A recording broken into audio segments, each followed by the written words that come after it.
Bom, então, assim, né, pessoal, acho que nesse momento a gente tem uma suposta, provável preocupação, né, porque nós estamos vendo aí o diesel ficando mais caro, vários burburinhos aí de especulações sobre essa informação. E aí, como também nós vamos ter o diesel provavelmente cada vez mais caro, pelo menos até o final desse conflito, né? Todos os derivados também do petróleo, por exemplo, plástico, gasolina, tendem também a ficar mais caros, né? Além disso, né, nós também vamos ter fertilizantes, né, todos os alimentos, né, também tendo esse impacto também, e temos aí o cenário ainda de juros bem altos, né?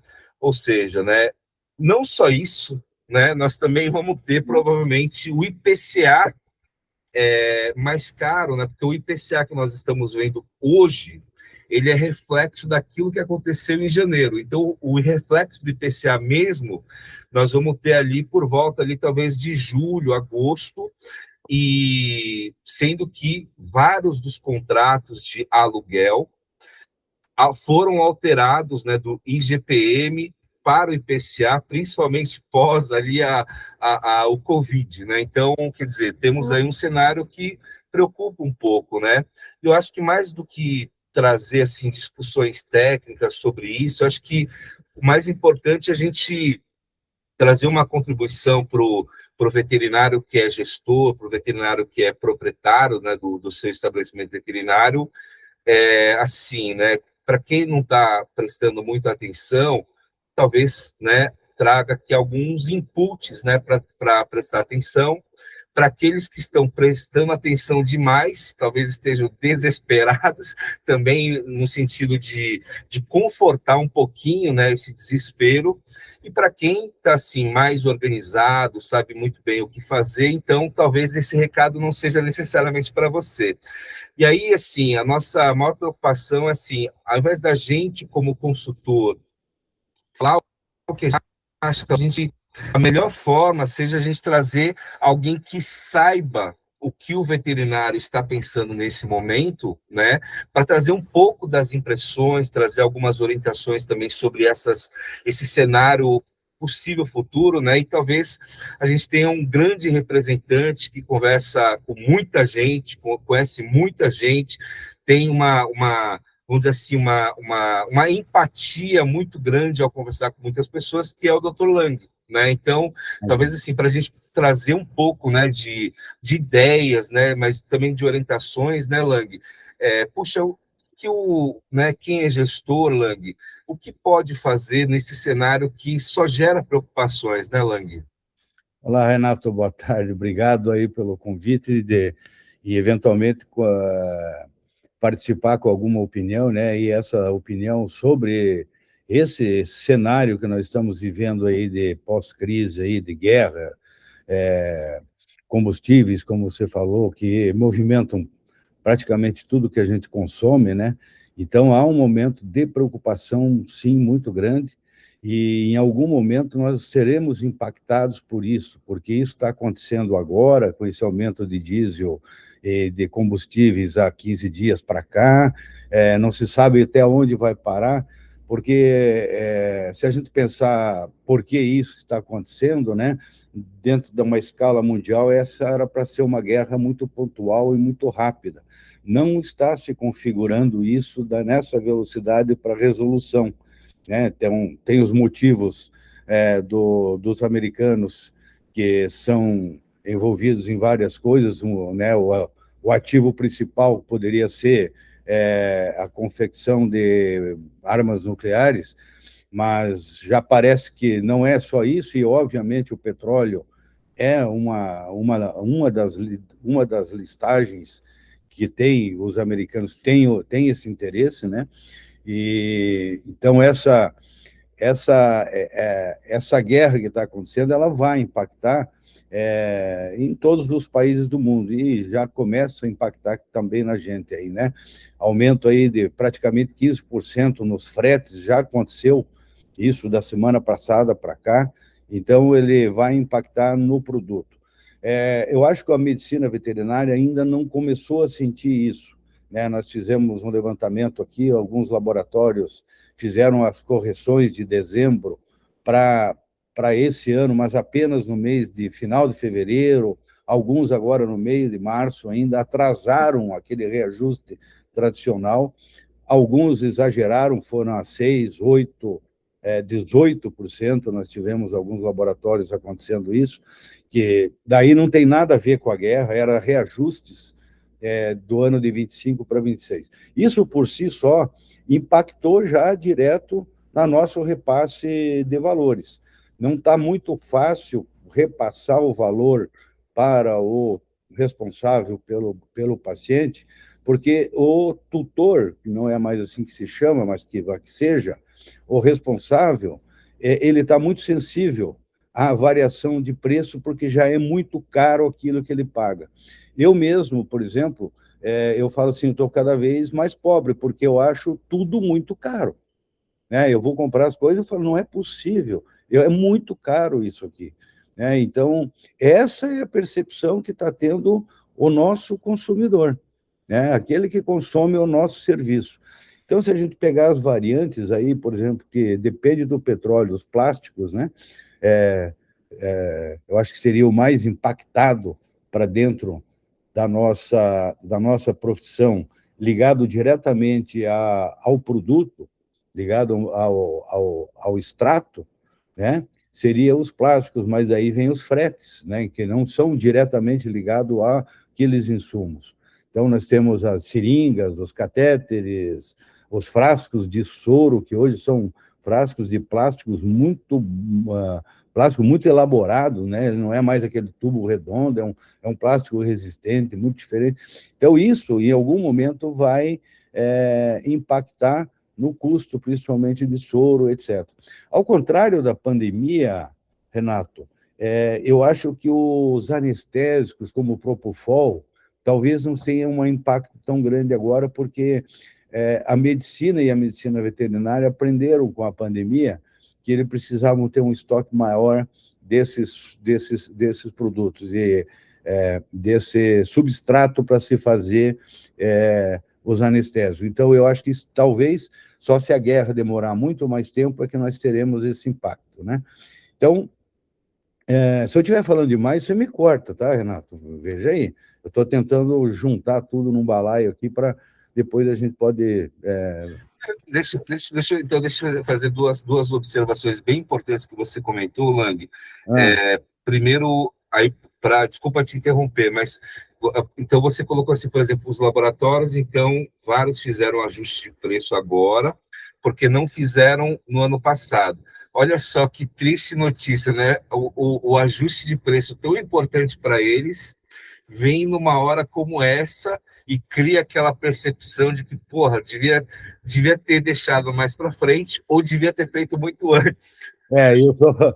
eu sou a favor que eles deveriam ter feito muito antes para não gerar o impacto, porque em algum momento, e talvez aí nos próximos 30 ou 60 dias, esses aumentos de valores vão impactar e será um outro reajuste. E isso, do ponto de vista comercial, ele gera um sentimento negativo do comprador, né? No caso do médico veterinário, dos hospitais. E aí você comentou, né, que a gente, mas a gente está achando tudo muito caro.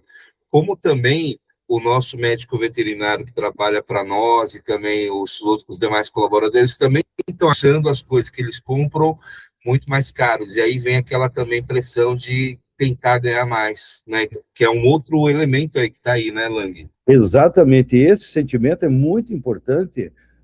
Os diretores de hospitais, eu considero de suma importância esclarecer a equipe que trabalha com eles, os médicos veterinários, sejam volantes ou não, sobre essa escala econômica que está acontecendo agora. Porque, quer queira ou quer não, a maioria dos médicos veterinários não está ligado, não está antenado. Ele simplesmente vai dizer, olha, estou ganhando pouco, porque não me paga aquilo que eu preciso para viver dignamente, para aquilo que eu tire uma férias, etc. Então, ele, pode recair esse sentimento achando assim, olha, esse hospital eu não vou mais trabalhar porque já não está tendo tantos entrantes. E aí entra naquele sentimento que não tem muito a ver com a guerra, tem a ver com o endividamento do brasileiro, né? Se nós pegarmos aí 101 milhões de brasileiros que são usuários do cartão de crédito, nós vamos pegar lá 87% dessa população com endividamento no cartão de crédito. E o endividamento das famílias hoje, ela corresponde a aí 27 a 30% de sua renda. Então, você imagina uma família que ganha 10 mil, desses 87, 88, sei lá quantos por cento, mas é muito próximo disso, dados do Serasa, eles estão comprometendo numa família de 10 mil, 3 mil reais para pagamento de dívida. Isso são os endividados. Se nós considerarmos os inadimplentes, nós vamos nos assustar, né? Eu fiz um levantamento através da Meta Buscas tal, e eu busquei informações. O que está sobrando para nós hoje, para nós atingirmos o cliente, buscar o nosso cliente, é 27% da população com renda, que tem a renda disponível, né? Se nós pegarmos 65 mais, ele não tem acesso a crédito. Se nós tirarmos crianças, adolescentes, etc., pessoas que não são produtivas, vai sobrar só 27% da população que está com poder de compra. E esse poder de compra, como eu falei antes, limitado, por conta dessa taxa Selic, né? 12,5%, são mais de 100% ao ano. Aí é uma taxa inflacionária altíssima, né? Então, então, o que me preocupa no futuro próximo, para ser mais didático, assim, é o efeito que vai vir por conta da guerra, mas eu acho que o mais urgente está em nós podermos atingir o cliente que tem poder de compra, haja vista que 87,5% está endividado e esse cliente não vem, porque ele não tem o cartão de crédito. E assim tem o seu vizinho também, ele não tem nem como emprestar o cartão. Estava vendo na semana passada, então, que nós temos hoje 82 milhões de pessoas inadimplentes no Serasa, negativadas. Exatamente, 81,7%. Não, milhões de pessoas, milhões. Milhões de pessoas. Bom, os dois números já são bem ruins, né? Mas, e aí, desse pessoal, a grande maioria, a média, né? O Serasa, ele falou assim, que o ticket médio da estada é de R$ 6.400, divididos ali em 4 negativações de mais ou menos um salário mínimo. E assim, aonde o pessoal está devendo, né? Em financeiras, banco e cartão de crédito. O cartão de crédito lidera disparado, né? Mas também, assim, tudo é banco, né? Então, assim, se o pessoal quiser tomar um empréstimo novo, vai ter problema, né, Lang? Outro dado importante, né, que faz isso, esses são dados de março, eu acho que foi do Banco Central, que houve um aumento do endividamento nos últimos 10 anos em 38% a mais. Quer dizer, se aumenta é a mais, mas é para reforçar a situação, né? Então, você veja, então, assim, não é neste cenário hoje, assim, a maior preocupação seria, é o preço do diesel, o preço do transporte. Porque até assim, a maioria dos estabelecimentos trabalham com um inventário aí de 30, 60, 90 dias, né? Para aqueles produtos usuais. Então, a gente só vai começar a perceber quando nós tivermos um estoque menor e que já venha o reflexo dessa. Então, eu acho que demora ainda uns 30 dias, mas vai acontecer. Né? Mesmo que cessar a guerra hoje, vai acontecer. Lang, então, o que o pessoal poderia fazer, Lang? Você imagina que o pessoal poderia fazer para tentar estar um passo à frente dos problemas, né, Lani? Exatamente, aquilo que eu sempre digo, a gente tem que antecipar, né? Então, como é que você vai antecipar sem fazer imaginologia? E aí, sem imaginar as coisas, elas podem dar completamente errado. Eu acho que o estabelecimento veterinário, e eu já estou começando a fazer isso a partir do dia 10, 15 de março, quando começou, não, acho que faz umas 5 semanas que começou a guerra, né? Um mês e pouco aí e tal, Por aí. né? Então, assim, eu falei, cara, isso aí vai impactar um dia. Como é que a gente vai fazer para perceber isso? Primeiro, é fazer a avaliação dos preços, como eles estão semanalmente, embora você não precise comprar, né? Então, eu acho que esse é um índice que pode é, é, dizer o seguinte: olha, está descambando, o trem começou a rolar, daí para descida. Aí eu preciso fazer o quê? Eu preciso ver como é que está o meu estoque, ver se vale a pena naquele momento eu investir, eu tirar um fluxo de caixa e deixar ele parado no estoque, porque às vezes não é só comprar, né, Renato? Dizer, eu vou me precaver porque eu não vou pagar mais na frente. Mas se você não está, se você não está equilibrado economicamente, um fluxo de caixa adequado, você está deixando 12,5% parado. Isso é dinheiro parado. Então, isso é uma perda. Então, eu vou pagar 20 centavos mais barato numa seringa. Será que vale a pena?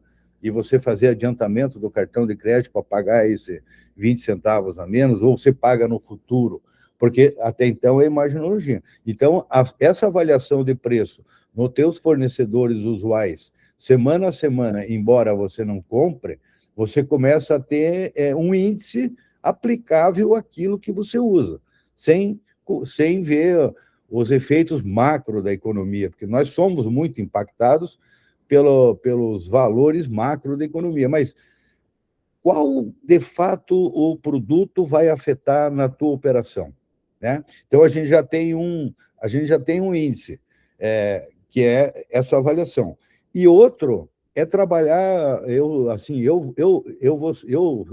sugiro, e eu vou fazer, já estou fazendo isso, é basear em indicadores. Pegar 2 ou 3 indicadores e trabalhar ele também semana a semana, 15 a 15 dias, para ir vendo, né? Um deles, eu até anotei aqui para te falar, que são os custos variáveis pelo número de consultas.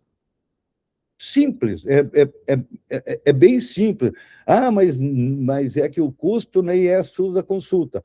É que eu sugiro fazer consulta porque a consulta é 90% dos entrantes, daquilo que gera caixa dentro de um hospital. Então, se você tem esse índice, embora ele não reflita especificamente, mas se você tiver esse índice do mês de fevereiro, do mês de janeiro, e daí você começa a ver primeira quinzena de março, segunda quinzena de março, primeiros 10 dias de abril, aí você começa também a ter uma noção de como é que está o mercado para os entrantes, que é basicamente aquela avaliação dos endividados ou de gente com poder de compra. E nessa sequência, com a avaliação dos fornecedores, dos preços, você começa a ver a avaliação, porque seguramente, Renato, vai ser muito difícil repassar valores disso que vai aumentar. Talvez muito pouco, né? Tem muitos hospitais que eu conheço que não fizeram reajuste em 2026, exatamente pela essa sensibilidade do responsável em gastar, né? E isso aconteceu aqui no hospital, a gente também está fazendo algumas correções muito pontuais, não é mais aquela correção genérica em cima de tudo, nós temos que fazer a avaliação, obviamente, do custo e ver se aquilo vai precisar ter uma correção ou não, né? Então, outro indicador que é o estoque, né? Aquilo que eu acabei de falar. Então eu vou comprar um monte de produto, mas vou ter que desfazer meu fluxo de caixa, fazer adiantamento de cartão e deixar parado. Quanto que isso vai ser benéfico ou não? Às vezes vale a pena pagar um pouquinho mais caro lá na frente, mas não ficar com o dinheiro parado ali pagando você o juro para o banco. Né? Então, é esse tipo de avaliação. Isso são duas sugestões, a avaliação do estoque e a avaliação do número do custo do produto vendido em si sobre a consulta, né? Sobre o número de consultas. Sobre o custo variável, sobre o volume de consulta, para quem tem dificuldade, né, Lang, de acompanhar esse número, uma dica, porque isso é bem precioso que o Lang está fazendo, que é muito mais, o custo fixo é muito mais gerenciável se Sim. você se atentar a ele. O custo variável, ele é elástico. Agora, muita gente, né, Lang, ele, por exemplo, vai pagar um veterinário e na composição do que paga o veterinário, às vezes tem um valor tipo assim, uma garantia mínima fixa, aí tem comissão de consulta, comissão de procedimento vendido no plantão, comissão de anestesias que ele fez fora do expediente, então tem uma parte daquilo que a gente paga para o veterinário é fixo, outra parte é variável. E se a gente pudesse tirar aquele pedaço que paga do variável para esses veterinários, como para os volantes também, e aí fazer essa relação, né, o custo variável dividido pelo número de consultas. Isso traz duas coisas importantes, né, Lang? Primeiro que a gente vê se a proporção ele está aumentando, se está se mantendo, eventualmente está diminuindo, mas também vai fazer com que todo mundo se atente ao número de consultas que está entrando, porque é um número, como é 70, 80, às vezes 90% que da rota do atendimento da consulta é o que a gente depende, se cai o número de consultas nesse momento, né, que o pessoal está, uma parte dos clientes estão com dívida, estão com, né, então a gente acompanhar também a quantidade de consultas por tabela. E esses preços, né, que tu falou, né, Lang, para quem tem dificuldade de acompanhar todos os preços, porque não tem como, talvez, tabular isso e tudo mais, pegar, de repente, aqueles itens que mais giram, não necessariamente os medicamentos mais caros, mas aqueles insumos onde tem plástico e também tem medicamento que mais giram, porque são coisas que a gente muitas vezes compra na pressa, compra por tabela, nem monitora. E monitorar isso pode ser bem importante, né? Por N motivos, né? Acompanhar, se antecipar isso mesmo, né? Mesmo que não vá comprar. Eu vou dar um exemplo bem claro aqui do que aconteceu, que a gente foi assim, muito prático, porque nós fizemos a cotação de um produto até que não tem um giro muito grande, mas como estava na lista daquele fornecedor, cota tudo isso aqui para mim. Aí veio lá a Vetrap, que é aquela faixa lá que a gente usa no cachorro, Vetrap e tal, não sei o quê. Aí o representante falou assim, com esse negócio do petróleo aí, tarará, já está difícil, vou importar, eu não vou mais trabalhar com esse produto, você quer comprar meu estoque? Daí, ao invés de pagar 10 e pouco, foi pago 5 e pouquinho, nós liquidamos com o estoque dele, que era maior, que era uma quantidade grande. É muito para mim? Mas eu me garanti que esse produto eu vou ter ele por um bom tempo agora e ele não estraga, ele não vence. Então, para mim, é ótimo.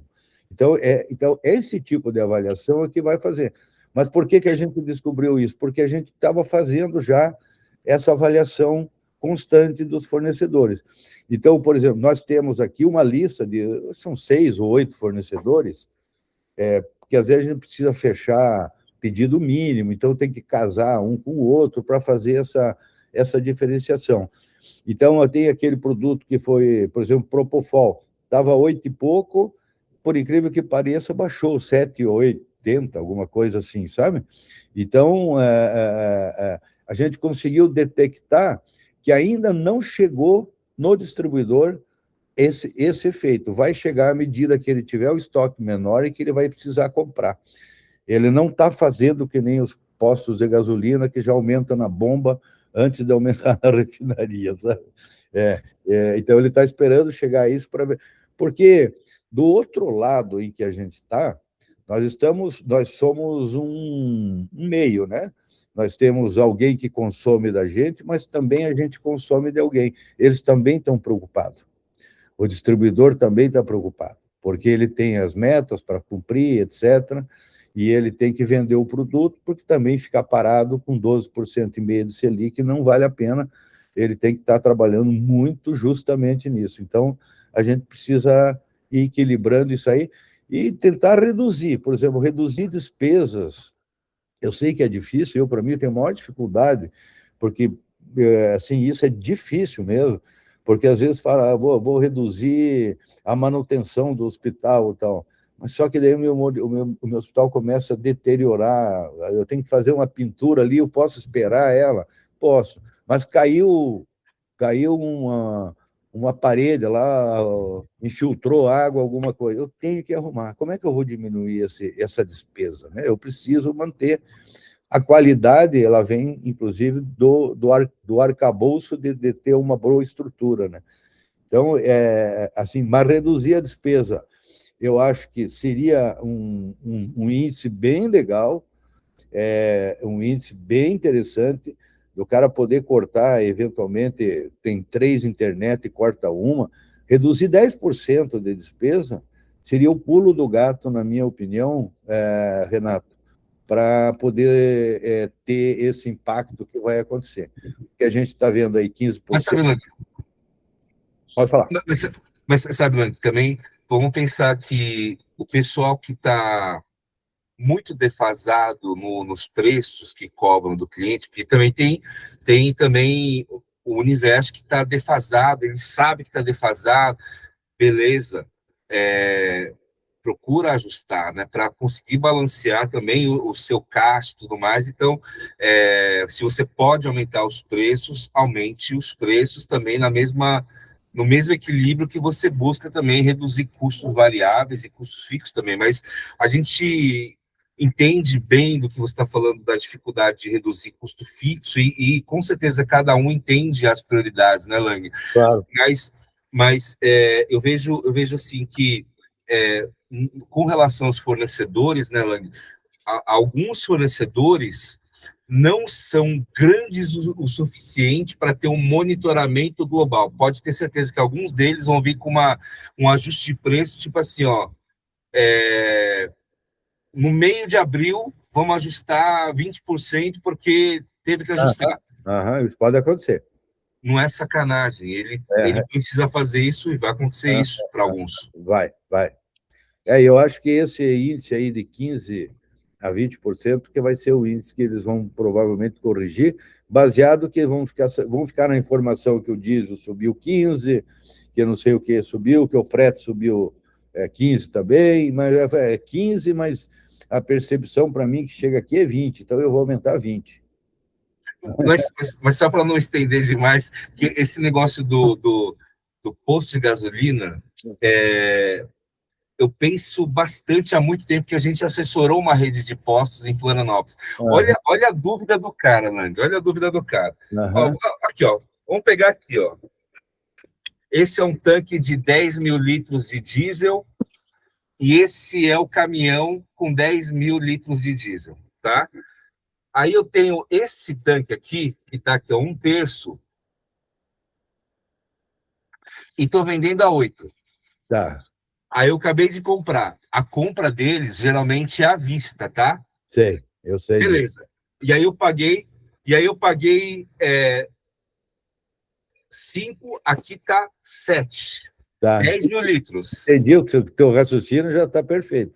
Se eu fosse fazer a conta justa, seria 3.333 litros a um custo de R$5, e os outros 6.300 que eu vou abastecer, que vai sobrar um pouquinho aqui no caminhão, a 7. Aí sim eu faço uma relação justa. Só que se coloca no lugar do cara. Não vai fazer. Não, eu não faria. Eu não faria, porque se eu completei o meu tanque ali com o que estava faltando e paguei 7, eu vou vender tudo a 8 e pouco, que é a margem lá, e pronto. Né? Então eu não acho injusto, inclusive, os postos fazerem, desde que eles vendam aquele combustível que deveria ser vendido, e também que fizessem o reajuste proporcional àquilo que acontece na refinaria. Mas, então, assim, porque aquele dinheiro dele já estava parado lá.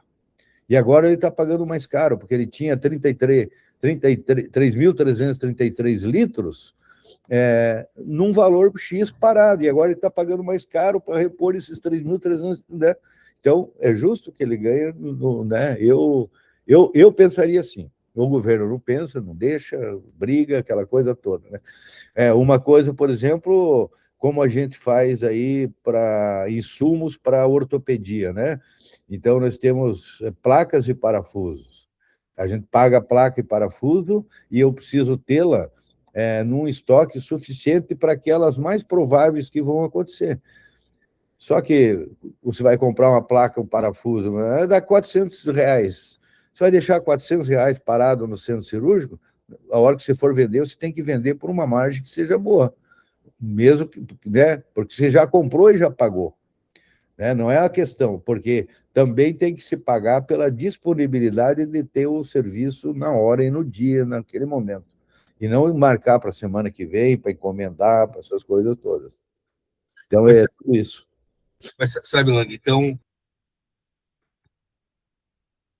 acompanha os preços. Travou um pouquinho, Renato. Travou aí, eu não te escutei. Está vendo agora? Aí. Então, está ouvindo? Está um pouco cortado. Está ouvindo, Lang? Está ouvindo? Estou ouvindo, estou ouvindo. Tá bom. Então uma importante orientação do Lang, acompanhar os preços dos produtos e dos insumos. Para quem não tem tempo de acompanhar os preços dos produtos e dos insumos, escolher um grupo de produtos e insumos para acompanhar os preços, mesmo que não vá comprar, porque é importante monitorar essas informações. E segundo, está ouvindo, Lang? Estou ouvindo, tá bom? Muito Tá bom. bom.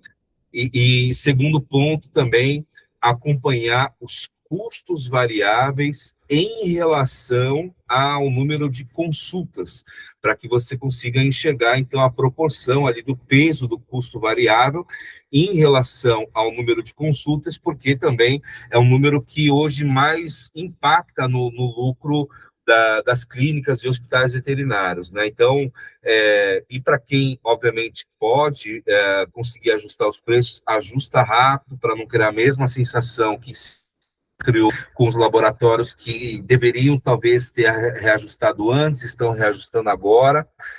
Cria aquela sensação de que, pô, agora, podia ter ajustado antes, né? Mas, então, acho que essas três coisas já é uma tarefa aí para quem, né, para quem está gerenciando o hospital, a sua própria clínica, quem é da diretoria, para realmente acompanhar as coisas aí para ter uma estabilidade um pouco maior aí no decorrer do ano, né, Lang? Eu tenho também mais uma sugestão também, Renato, para a gente falou aí de um indicador, né, custos variáveis pelo número de consultas, mas eventualmente se o gestor tiver foco, por exemplo, em muitas vacinas, ele faz muitas vacinas, ele pode ter esse tipo de avaliação, né, do número de entrantes de vacinas, né, do número de medicamentos vendidos. O importante é ter dois ou três indicadores para se fazer um balizamento, né? Para você ir acompanhando. Mas tem que ser aqueles indicadores que você sinta realmente, de um dia para o outro, você possa fazer comparação. Né? Não precisa o ano passado inteiro. Janeiro fevereiro contra janeiro, março contra fevereiro, ou até a quinzena, ou até a semana, né? E aí vai de acordo com aquele indicador que o gestor usar, né? Outro indicador que pode ser usado é a margem bruta, né? Se você fazer o indicador de margem bruta, que é o faturamento do custo de venda do serviço, dividido por faturamento vezes 100. Quer dizer, não é muito, muito complexo. São coisas simples, fáceis de fazer, se você tiver, obviamente, essas informações em algum sistema operacional. Né? Mas, assim, para quem também não tem condição de ter um apoio consultivo e tudo mais, pode utilizar o próprio contador para tirar dúvida. Puxa, como é que eu calculo isso? Porque, mesmo que não tenha condições, ele tenha um sistema que dá essa informação, mas não sabe como calcular, procura o seu próprio contador, que ele pode dar uma orientação, porque o mais importante é monitorar nesse momento, né, Lang? Porque estamos imprevisível, né? Esse que é o ponto, né, Lang? Para quem não tem, assim, não está muito acostumado com esses indicadores, com esses números, etc., faz o que é mais simples, que é monitora o preço do teu fornecedor. Pede orçamento 2 vezes por semana, não compra nada, enche o saco dele lá, e aí, mas pelo menos você vai ver em que caminho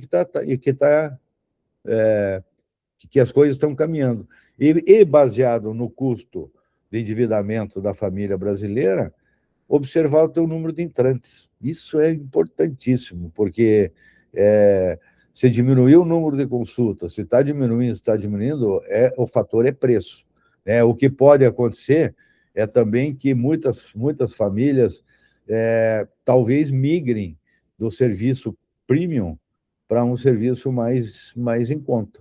Então, ele não vai levar, vai diminuir as consultas preventivas, a vacinação, etc., e talvez aumente as emergências por conta disso, se nós considerarmos um gap grande, aí, um bom espaço de tempo, né?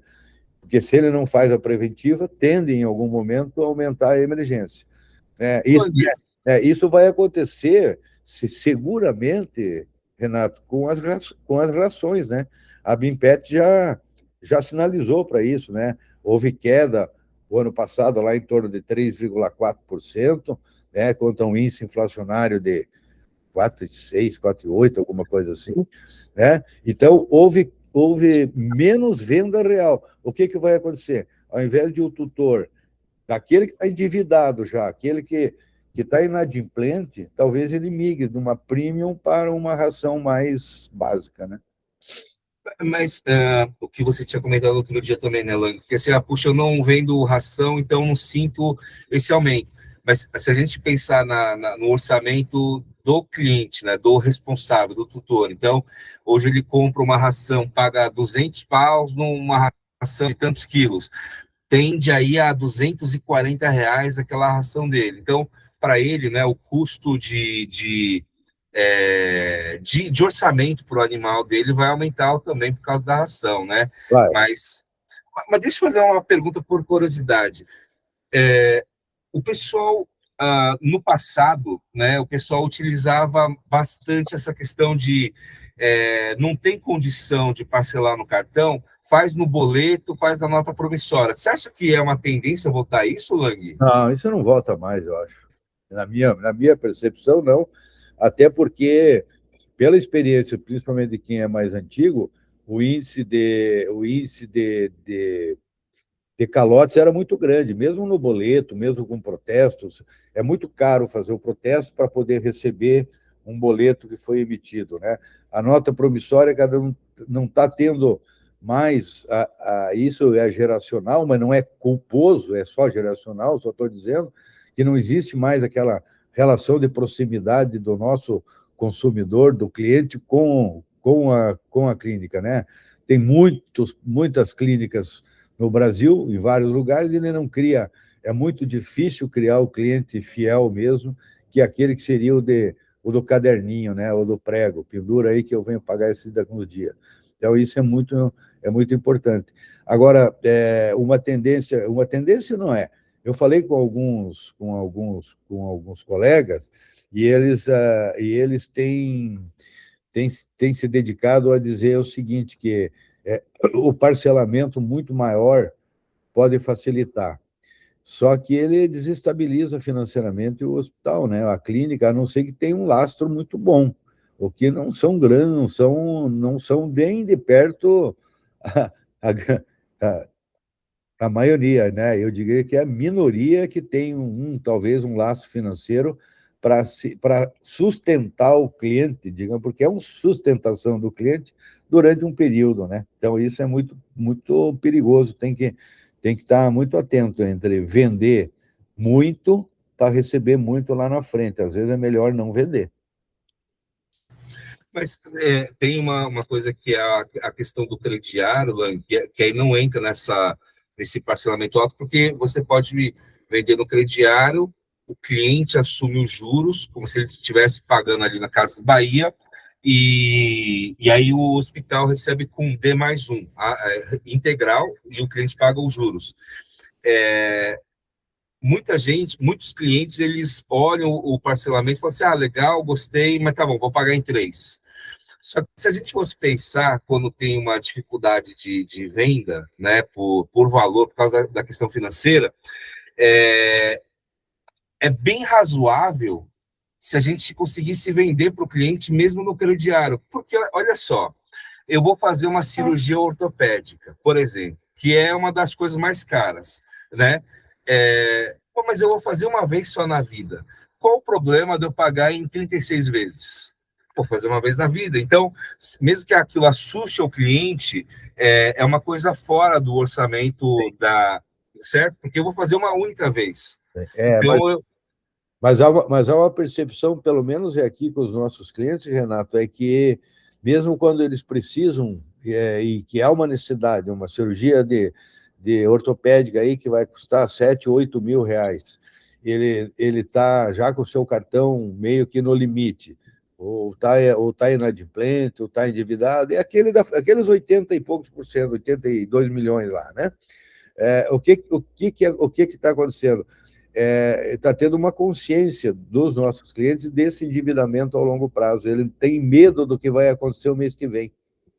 Assim como nós estamos com medo do que vai acontecer com os insumos, ele também tem medo sobre o que ele vai receber, né? A não ser os muito ricos, que isso não vai afetar, né? Mas a maioria da população, a maioria dos nossos clientes vai ser, sim, afetada de alguma maneira. eu vou fazer uma Está cortado. correto. Tá meio cortado aí. Espera aí. Tá ouvindo? Tá ouvindo? Não, Tá ouvindo? está cortado. Alô? Não? Oi? Oi? E agora? Ouvindo o som? Som, Aí, som. agora estou ouvindo. Agora estou ouvindo. Eu posso fazer uma correção com todo respeito a você, Lang? Pode fazer. Esse cara aqui,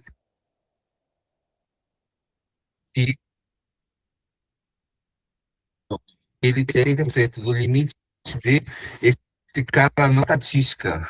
O cara que tá na estatística, que é muita gente. Ficou, O cara viu, tem. Renato? Não, Tá, vindo o som, tá vindo o muito, Lang. não, tá muito segmentado a tua fala, eu não consigo entender.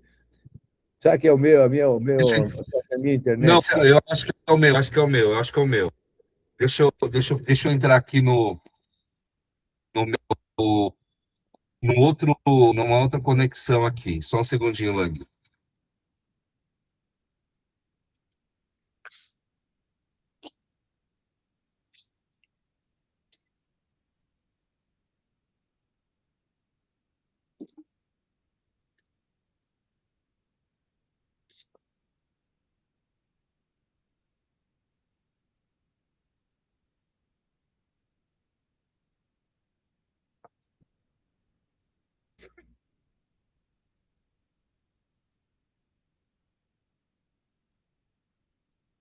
Agora está no mudo. Tá ouvindo agora, Lang? Agora sim, agora sim. O, a minha correção era o seguinte, Lang. Ah, Esse cara que, o seu cliente que está tomado com uma boa parcela do limite do cartão de crédito dele, não faz parte da estatística. O cara que faz parte da estatística, que é os 80 e poucos milhões, esse cara já não está com mais cartão de crédito.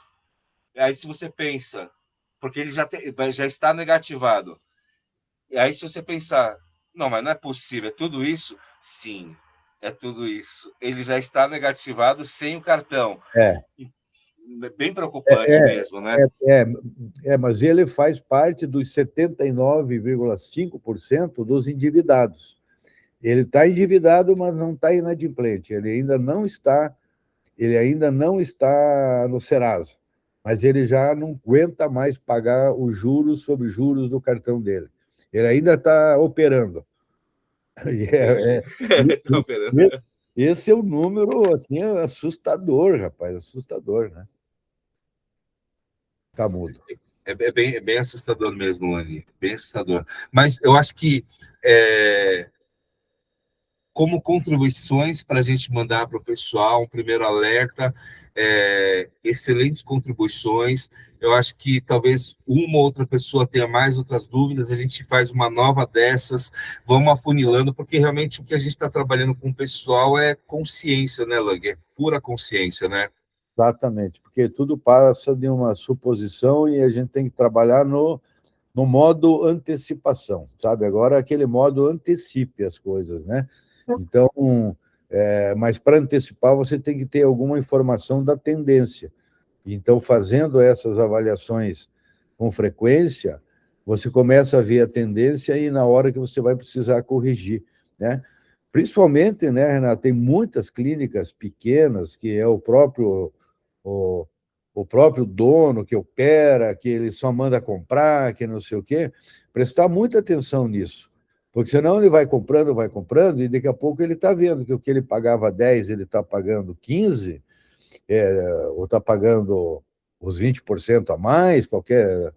Né? E não está, e está só trabalhando e não está vendo o seu repasse. Né?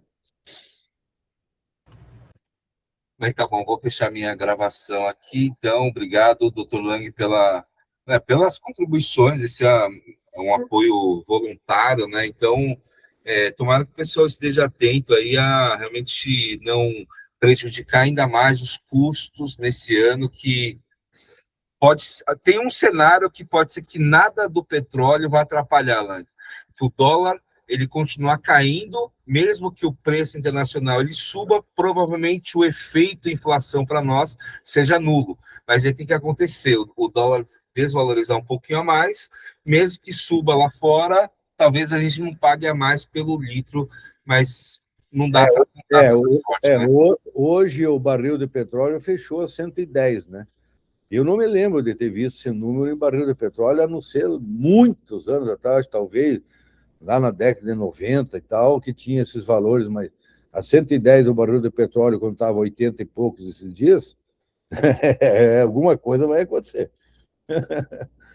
Eu agradeço, viu, Renato, pela oportunidade aí, sempre que precisar e que eu puder contribuir, me desculpa, são suposições, são Não, não são suposições, são percepções do veterinário.